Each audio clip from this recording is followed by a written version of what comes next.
I'm not dead yet, said Aventine Miniatures. I'm not dead yet, said Agema Miniatures. Two great companies that make beautiful metal figures. Agema also some plastics which have fallen onto some hard times of late. So I'm just going to give you my thoughts on them, show you some little bit of unboxing, and we'll go from there. So starting with Aventine, so based in Northern Ireland, they have announced their closure in September 2025, which is what stimulated me to get on the website, have a look, get some figures that I've been sort of thinking about for a long time. And they do make superbly casted miniatures. Fairly unique or distinctive style to them. Tend to have fairly big toes, big like hobbit-like toes, very prominent features, and very sharply cast I've found before. So let's get a look at them. So September 25, so you've got a bit of time still to get some orders in. It's not clear what's going to happen to them after that, whether they'll sell their rights to another company who hopefully will continue to make them, or whether they'll just cease to exist. But this is Pyrrhus of Epirus Command Pack. So where's the great man himself? Here he is. So he's the one I really wanted. I did kit bash at Pyrrhus a while back. I was never very happy with him, so I thought I'd better get the original. They also do one on a horse. He looks superb, and he's got a few awesome guys to go with him. A couple of standards. Looks like that guy would probably hold one of them. And a lovely guy to trumpet. Beautiful. Doesn't appear very much cleanup needed at all, and this awesome general as well, holding his huge plumed helmet in the right hand. Come with a number of small aspets, shields, and some soft bendy spears, which I never really liked very much. The heads of them are really good. It's just a pain having to try to straighten them out. Anyway, never mind that.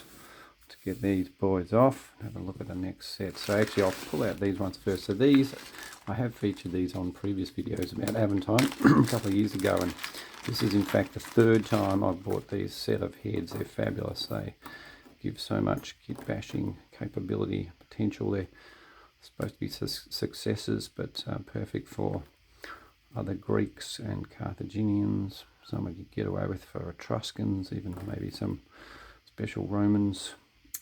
They're all brilliant, and there's a lot of different varieties in there, and they're reasonably priced. So if you want to expand your kit bashing capacity, I'd say they're an absolute must. If you're ordering anything from Aventine, it would be silly not to get them. It's my recommendation. And then the main two focus guys for me are the Carthaginians at the moment. So I've got two packs. They're very similar. One, all the guys have beards, the other one they don't. Let's see if I can work out if they're identical in every other respect. Let's have a look. So 4-inch pack here.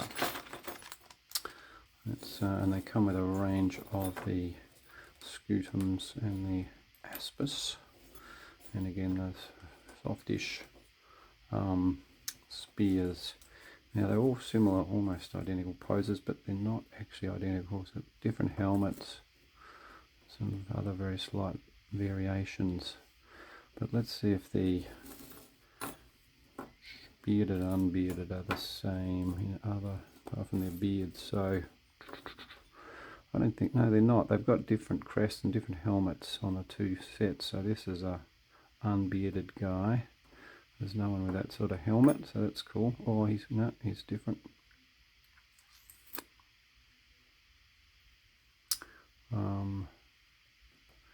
Check another couple of guys. They're pretty similar, but not the same. So that's great. So 8 figures, every one unique. I'm going to do a little kit bashing to increase the variety. A few heads, got nice necks, so they'll be easily decapitated to put on a different head, or change the angle of the head just to increase the variation there a bit. So there you go. So don't miss out on Aventine Miniatures. They do some beautiful figures.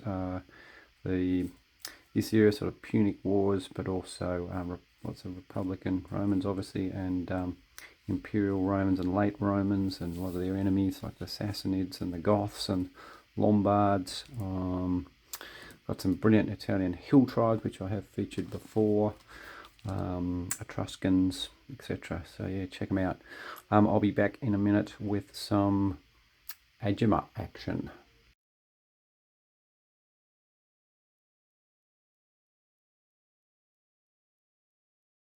Right, part 2. This is Agema. Just arrived to me in the mail today. So these are now made by, or produced by Footsore Miniatures in the UK. Agema has a fantastic range of miniatures, lots of plastic, or 2 sets of plastics. There's the Romans and the Carthaginian veterans, and they've got a lot of metals, particularly Etruscans, Romans and Carthaginians. But in recent times they've stopped producing historicals, and they've gone into the realm of the sort of Blood Ball, I think it is, fantasy leprechauns with bombs and this sort of thing. So they're not of any interest to me, but you can still get about half the original range through Footsore. So that's what I've done here. I've got a few Romans and some Carthaginians, and I'm interested to see how they're going. So, I mean, if you are like me and you're much more interested in historicals and you want to encourage them, please do get on their Facebook page, Agema Facebook page, and give Greg some encouragement to get back into historicals. He did say a while back that he was hoping to ultimately do that, but it just wasn't very financially rewarding, and that's why he's gone into more the fantasy stuff. They did have a number of nice looking things in the pipeline, some cool Samnites and some more 3D printed Carthaginian spearmen and so on, but none of them have actually come to production yet. Anyway, let's see what they do have. So some of their older ones here, these are some Roman sort of character figures. So he's the leader of the Velites. He is beautiful. I've really had my eye on him for a long time. So I'm glad to finally get hold of him. There's a commander. He's got a separate arm here that'll just need attaching at the elbow.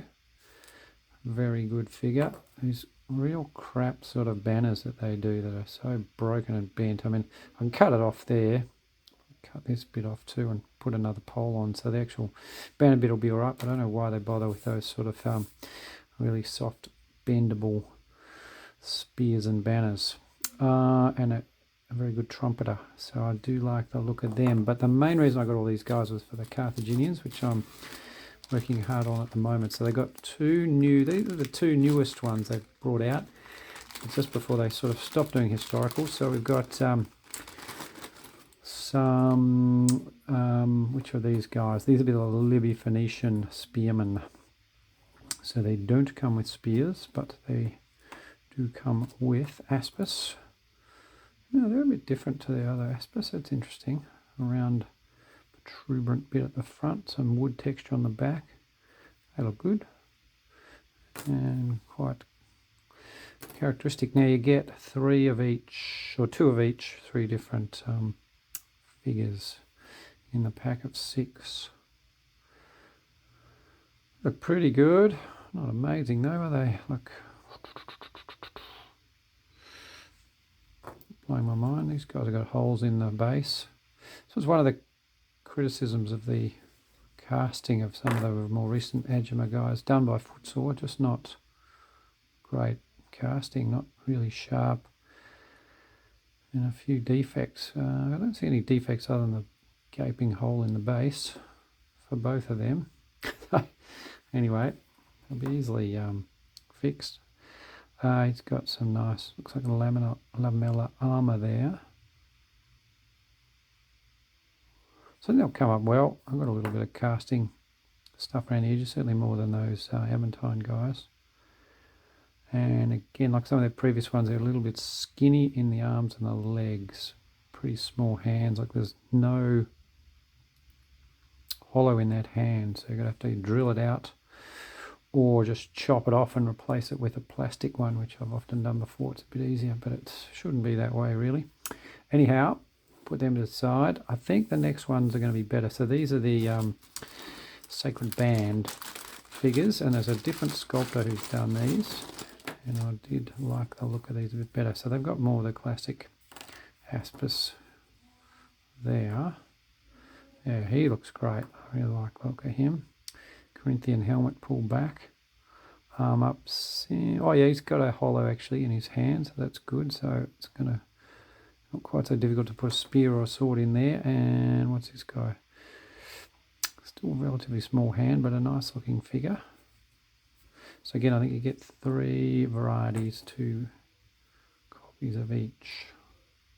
Yeah, and this guy with his man bun, which apparently was quite a popular fashion in Carthage. He's a nice one. I do like these guys a bit more than the other guys, but they're such sort of characteristic, or him anyway, characteristic poses.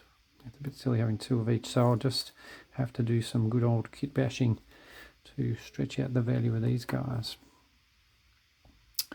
All right, well that is it for this little unboxing. I'm going to obviously get to work on these guys and show them in some of the upcoming videos. I've got a whole series of Carthaginian things to come out, so they'll all be in their full painted glory not too far away. So if you don't want to miss out, do the usual thing, you know what to do, and I will see you there.